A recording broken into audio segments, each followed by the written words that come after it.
श्री स्वामी समर्थ। स्वागत आहे तुमचं माझ्या यूट्यूब चॅनल मध्ये। आजचा दिवस तुम्हाला खूप छान सुख समाधानाचा जाओ ही स्वामींच्या चरणी प्रार्थना करते आणि आज या नवीन व्हिडिओला सुरुवात करते। तर बघा, आपल्या भारतीय सणांमध्ये प्रत्येक परंपरा आणि विधीचे धार्मिक तसे वैज्ञानिक कारण छुपे असतात। भोगी सण हा मकर संक्रांतीच्या आधीचा दिवस असून तो वाईट ऊर्जेला दूर करण्याचा आणि सकारात्मक ऊर्जेला प्रेरित करण्याचा सण मानला जातो। या दिवशी काही विशिष्ट गोष्टी आपल्याला टाळल्या गेल्या पाहिजे। या दिवशी काही विशिष्ट त्यात चुकून सुद्धा खाण्यात आपल्याला आपल्या खाण्यामध्ये येणार नाही की ज्या कोणत्या भाज्या आपल्याला खायच्या नाही, कोणते नियम आपल्याला पाळायचे आहे त्याबद्दलची माहिती आपण आजच्या व्हिडिओमध्ये जाणून घेणार आहोत। भोगी सण म्हणजे शेतकऱ्यांच्या शेतीचे, संपन्नतेचे आणि कुटुंबाच्या चांगल्या आरोग्याचे प्रतीक।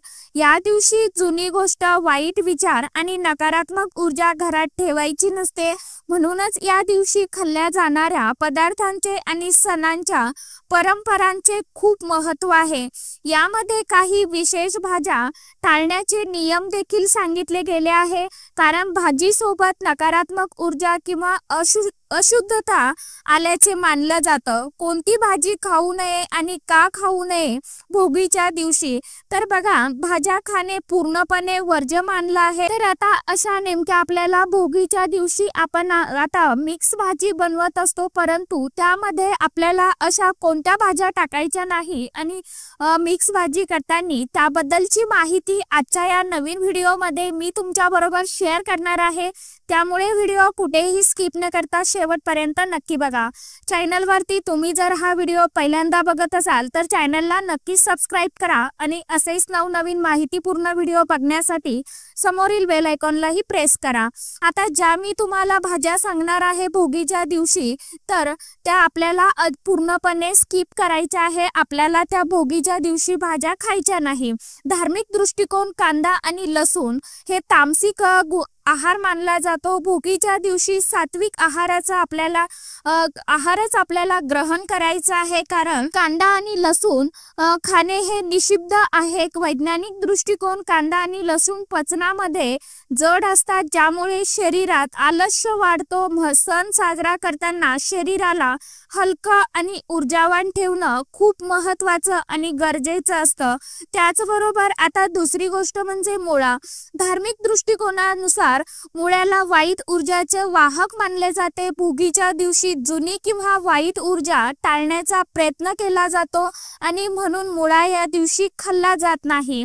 आरोग्याशी संबंधित अजून थंड हवामानामध्ये मुळ्यांच्या सेवनाने पोट दुखणे किंवा अपचन होण्याचा एक आपल्याला अडचण येऊ शकते, त्यामुळे आपल्याला मुळा या दिवशी खायचा नाही। आता तिसरी भाजी म्हणजे बटाटा। बटाटा हे पृथ्वीशी जास्त जोडलेले आहे आणि त्याचा उपयोग फारसा पोषक मानला जात नाही। सणांच्या सात्विकतेशी विसंगत असतो। वैज्ञानिक दृष्टिकोन म्हणजेच बटाटा उष्णतेवर प्रोसेस करत नाही, ज्यामुळे पचनक्रिया मंदावते। तर बघा, अशा भाज्या आकर्षक मानल्या जात नसून काही ठिकाणी त्यांचा वापर अंत्यसंस्काराच्या विधीमध्ये होतो, त्यामुळे अशा भाज्या पवित्र सणाच्या वेळी टाळल्या जातात। वेलभाज्या जास्त प्रमाणात खाल्ल्यास काहींना गॅस किंवा पचन विकार होण्याचा त्रास होतो। कडधान्य, उडीद डाळ आणि चणा डाळ। उडीद डाळ जड तामसिक आहाराचा भाग मानली जाते, ज्यामुळे शरीरातील सकारात्मक ऊर्जा कमी होण्याची भीती असते। उडीद डाळ आणि चणा डाळ पचायला कठीण असतात, ज्यामुळे अपचन होऊ शकतं। आता या दिवशी काय खावं?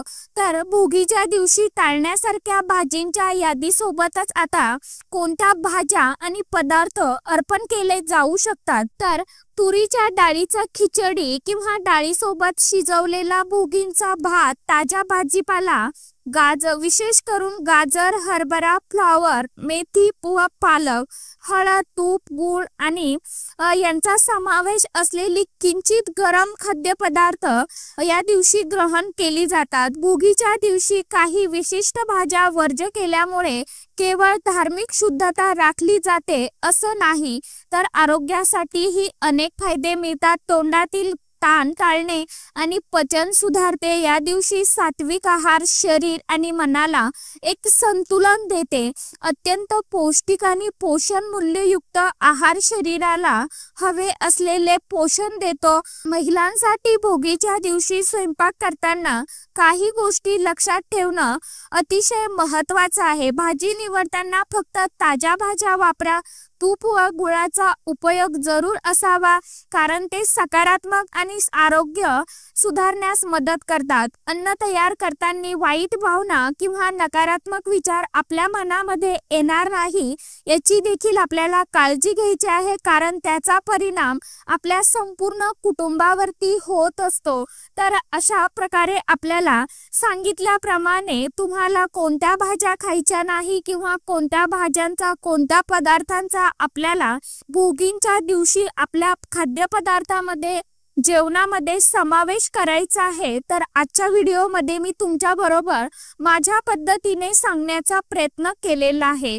तर आजच्या व्हिडिओमध्ये इतकीच माहिती होती। कशी वाटली नक्की सांगा। व्हिडिओ आवडला तर चॅनलला आवर्जून लाईक शेअर सबस्क्राईब जरूर करा। परत भेटूया नवीन माहिती सोबत नवीन व्हिडिओंसोबत। तोपर्यंत सर्व माझ्या यूट्यूब परिवाराला श्री स्वामी समर्थ।